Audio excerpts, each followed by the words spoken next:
Hello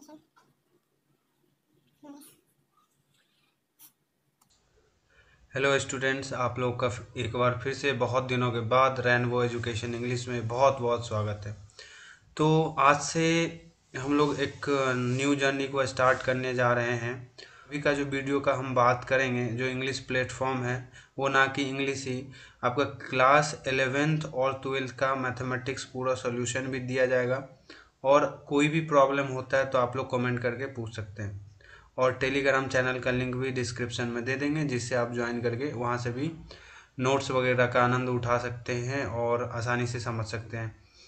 तो mainly focus रहेगा कि जो हम स्टार्ट करने वाले हैं, क्लास 11th और 12th दोनों का ही वीडियो जाएगा एक दिन में।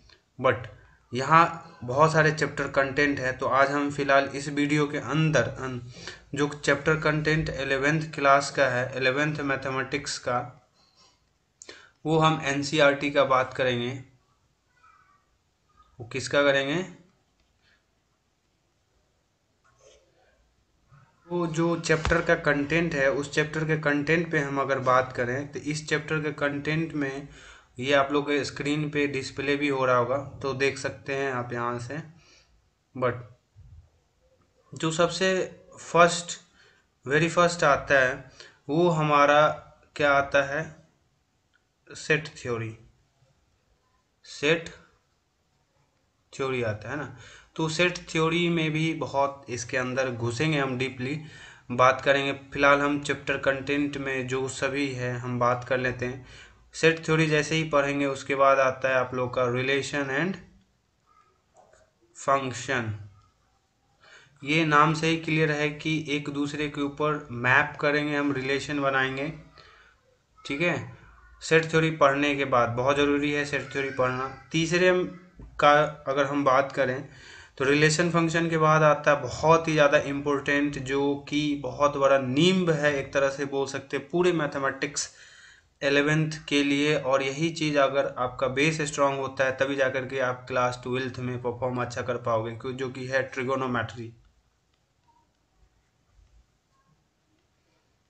अगर आपका ट्रिगोनोमेट्री स्ट्रांग हो जाए एक अच्छे बेस के साथ, तो आप मैक्सिमम कह सकते हैं 70 to 80% मैथमेटिक्स को ऐसे ही सॉल्व कर दोगे। क्योंकि ट्रिगोनोमेट्री एक ऐसा चैप्टर है, क्लास 10th में पढ़ के आए हो आप लोग, और नहीं भी पढ़े तो कोई बात नहीं, यहाँ आपको इतने चीज़ सीखने को मिलेगा कि वो खुद ब खुद रिवीजन हो जाएगा। तो ट्रिगोनोमेट्री एक अपने आप में बहुत बड़ा विशाल मायने रखता है, जो आपको आगे बहुत ज़्यादा फ़ायदे देने वाला है अगर आप इसे अच्छे से पढ़ते हो। तो कहीं पे भी ये बचता नहीं है, तो इसका यूज होना ही है। एक क्वेश्चन के ऊपर डिपेंड करता है, जैसे जेईई मेंस या आईआईटी के लिए तैयारी करते हैं आप, तो बहुत सारे क्वेश्चन फ्रेम होके आते हैं कि 4 4 चैप्टर 5 5 चैप्टर से मिल के बनते। तो मेरे ख्याल से ट्रिगोनोमेट्री पे ज़्यादा फोकस करना ही है। और नेक्स्ट जो है हम लोग बात करेंगे नंबर 4 में, वो है complex number.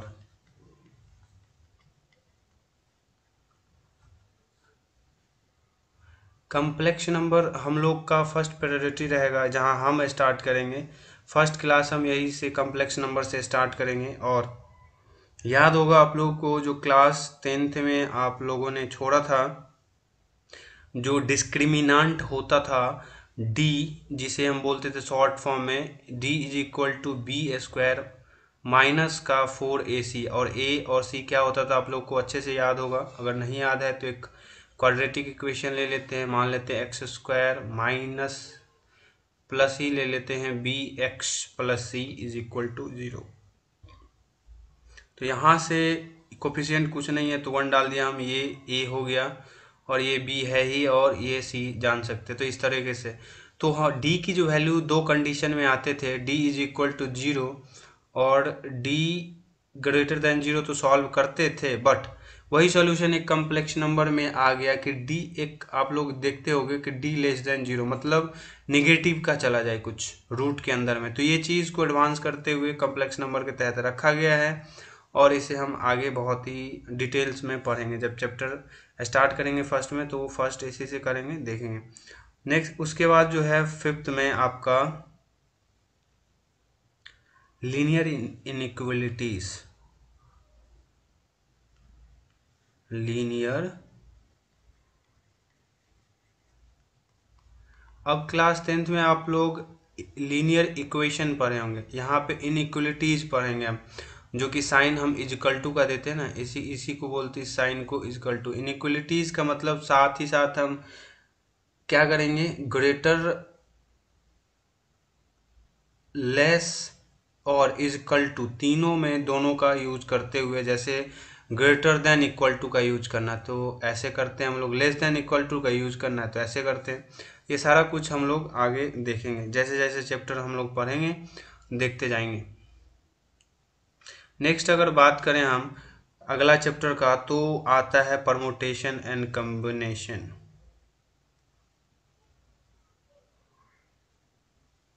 Permutation and combination, ये भी बहुत ही अच्छा चैप्टर है। मान के चलिए अगर ये आपका स्ट्रांग होता है तो और थोड़ा सा खेल सकते हैं, मैथमेटिक्स को उछाल सकते हैं। तो जो भी स्टार्ट करेंगे तो देखा जाएगा। नेक्स्ट 7, अगर नेक्स्ट चैप्टर की बात किया जाए तो बाइनोमियल थ्योरम। अगर आपका परम्यूटेशन एंड कम्बिनेशन स्ट्रांग होता है तो आपको पढ़ने में मज़ा आएगा बाइनोमियल थ्योरम वाकई में। और अगर बाइनोमियल थ्योरम सीख जाते हो आप तो क्या करोगे ना जी, ये जो जितने फार्मूले देखते हैं ना आप, ए प्लस बी का होल स्क्वायर या ए माइनस बी का होल क्यूब, या हम पूछ दें कि ए माइनस बी का आप 5 निकाल के दिखाओ, तो आप थोड़ी देर में घबरा जाओगे। लेकिन अगर बाइनोमियल का सही एक्सपर्ट बन जाओगे ना, अब हम निकाल के भी वहाँ पे दिखाएंगे कि ये देखो पावर अगर 5 आ जाए 6 आ जाए तो क्या फार्मूला रहेगा, पूरा डिस्क्रिप्शन अगर बाइनोमियल आता है तो आप आसानी से निकाल सकते हो, और निकाल के भी दिखाएंगे वहाँ पे चैप्टर में जब पढ़ेंगे तो एक्स्ट्रा चीज़ें कुछ करेंगे, इंटरेस्ट भी आएगा उससे। Binomial theorem,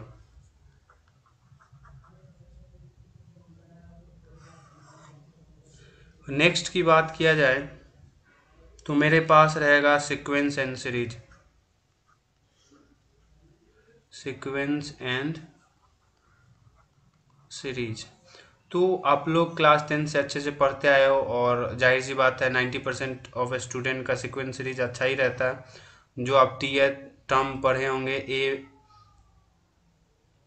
A1 A2 A3 dot dot dot, थोड़ा सा हिंट दे के याद आया होगा आप लोगों को, कॉमन डिफरेंस निकालते थे, दो कंसिक्यूटिव टर्म का डिफरेंस होता था, तो यार वही चीज़ को हम एडवांस में पढ़ेंगे। यहाँ पे जो हम लोग एपी पढ़ के आए थे, यहाँ पे जीपी भी पढ़ेंगे, एपी जीपी, और साथ में एचपी भी पढ़ेंगे।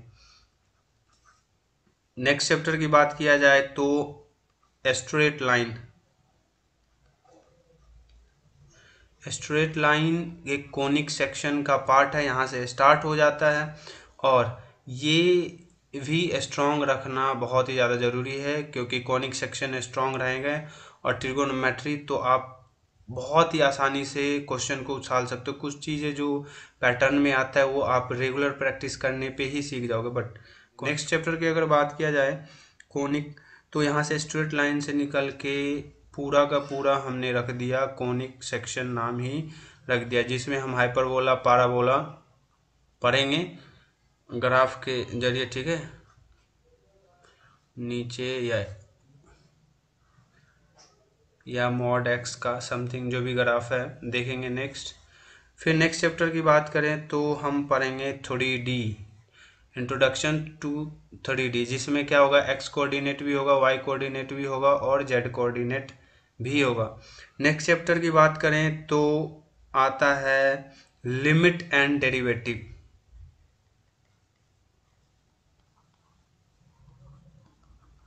यहीं से आपका क्या होता है, डिफरेंशिएशन कैलकुलस स्टार्ट हो, इधर लिख देता हूँ, कैलकुलस स्टार्ट होता है, और ये बहुत ही अपने आप में मायने रखता है एक कंपटीशन के पॉइंट ऑफ व्यू से। जो जितना सारा चैप्टर है ना, सभी का कहीं ना कहीं जो हम बताते जाते हैं ना, या स्टार बनाते जाते हैं, आप लोग उस पर ज़्यादा फोकस करेंगे, जिससे आपको क्या होगा, वैसे वीडियो तो मिलते ही रहेंगे, तो जैसे जैसे पढ़ेंगे वैसे वैसे देखते जाएंगे।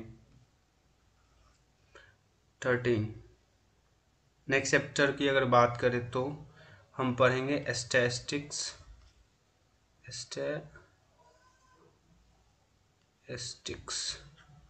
और लास्ट में जो हम पढ़ेंगे वो है प्रोबेबिलिटी। जो भी संभावना है, नहीं है, पॉसिबिलिटी जितने भी आते हैं हम प्रोबेबिलिटी के अंदर देखेंगे। तो इतने सारे चैप्टर, ये तो क्लास 11th का मैथमेटिक्स का सिलेबस है जो कि पढ़ना, अगर आप सही मायने से स्ट्रॉन्ग कर लेते हो तो क्लास 12th में आपको बहुत ही कम मेहनत करना पड़ेगा। और कैलकुलस के से ही पूरा एक बुक है, तो आनंद उठा सकते हैं उसमें, बहुत मज़े से कट जाएगा 12th, पता भी नहीं चलेगा और बहुत ही ज़्यादा अच्छे मार्क्स ला पाओगे। तो ये रहा हम लोगों का आज का चैप्टर कंटेंट, जो कि आप लोग देख सकते हैं। तो वीडियो बनाने से हमने सोचा कि क्यों ना एक बार चैप्टर कंटेंट के ऊपर बात किया जाए और चैप्टर कंटेंट को देखा जाए डीपली कि आखिर है क्या। तो ये तो हम चैप्टर के नाम देखे और आप लोग को भी पता होगा, फैमिलियर हो गए होंगे। अगर नहीं पता है तो इससे आप देख सकते हो, या तो बुक खरीद सकते हो, या आप 11th में जाने वाले हो, 10th पास करके वेट कर रहे हो, तो आप देख सकते हो। इस वीडियो के माध्यम से भी आप देख सकते हो कि इतने सारे चैप्टर पढ़ने होते हैं। हालांकि चैप्टर्स तो हैं बहुत ज़्यादा, बट अगर कंसेप्ट वाइज कंसेप्चुअली कंसेप्ट को पकड़ के चलते हो ना, तो क्वेश्चन कितने भी तरह से घुमाए आप सॉल्व कर ही दोगे, नो डाउट। तो यही होता है कि कंसेप्ट को पढ़ते पढ़ते हमें आगे बढ़ना है, और एनसीईआरटी का तो पूरा सॉल्यूशन मिलने ही वाला है आप लोगों को। तो वीडियो में जाने से पहले बता दूं कि अगर इस चैनल पे नए हैं आप लोग तो चैनल को ज़रूर सब्सक्राइब करें, और जो साइड में बेल आइकन आएगा उसे ऑल पे सेलेक्ट कर लें, बेल आइकन को प्रेस करके, जिससे क्या होगा, जो भी अपडेट आएगा आपके पास वीडियो पहुंच जाए आसानी से। तो मिलते हैं नेक्स्ट वीडियो में, तब तक के लिए bye bye, tata, take care, धन्यवाद।